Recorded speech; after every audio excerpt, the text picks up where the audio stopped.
જય શ્રી રામ. ભારત માતા કી જય.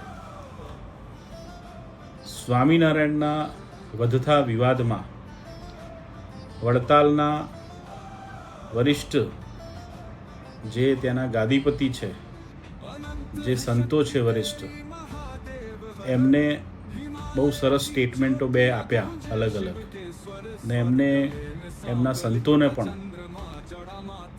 ખખડાવ્યા કે જે પણ હોય. મારી વાત એક જ છે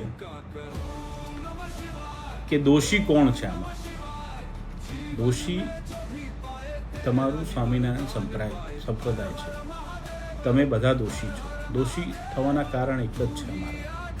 તમે આવીને સ્ટેટમેન્ટ રિલીઝ કરી દીધું, તમે લોકોની અંદર એક સહાનુભૂતિ લેવા માટે, પણ તમારા દિલમાં રામ છે, તમારા દિલમાં દ્વારકાધીશ છે, તમારી આત્મામાં મહાદેવ છે.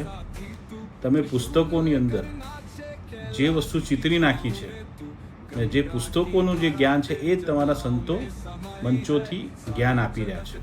સનાતન ધર્મનું દિવસ દરમિયાન રોજ નવું ચિત્ર આવે છે, જે આપના માધ્યમથી આવે છે.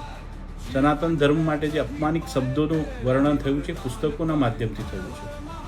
તમે ભલે માફી માંગી લીધી, તમે એમ કહી દીધું કે અમારા સંતોને અમે ખખડાવી દીધા છે, પણ મારા માટે તો દુઃખદ વાત એક જ છે કે તમારા માધ્યમથી જે પણ ઘટનાઓ ઘટી છે એ સનાતન ધર્મ વિરોધિત ઘટનાઓ છે.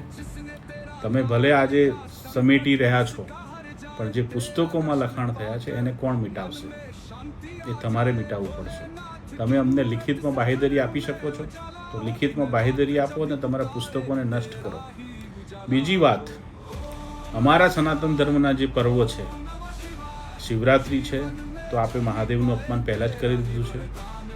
તમે જ્યારે રામની વાત કરો છો કે રામનવમીનો ઉત્સવ, તો આપને રામનવમીનો ઉત્સવ મનાવવાનો કોઈ અધિકાર જ નથી, કેમ કે તમે દ્વારકાના નાથનું અપમાન કર્યું. સ્વયં રામ જ છે, કૃષ્ણ જ છે.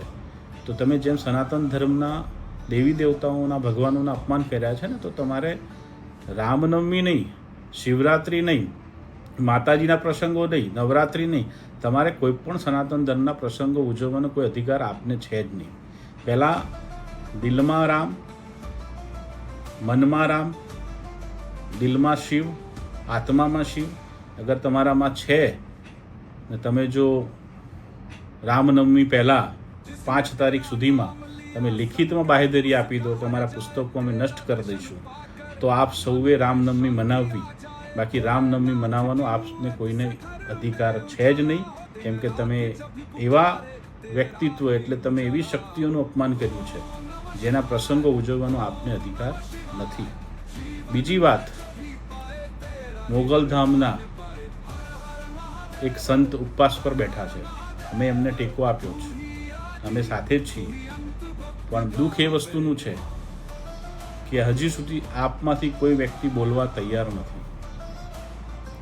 મહારાજજીએ ઉપવાસ કર્યો છે, ઉપવાસ પર બેઠા છે, અમે સાથે જ છીએ. કાલે વિષય મોટો થશે તો એની પૂર્ણ જવાબદારી બી આપ લોકોની જ હશે. એટલે મોગલધામના મહારાજશ્રીના સપોર્ટમાં અમે છીએ. ભગવા સેના ભારત રાષ્ટ્રીય અધ્યક્ષ દાદા સાહેબ.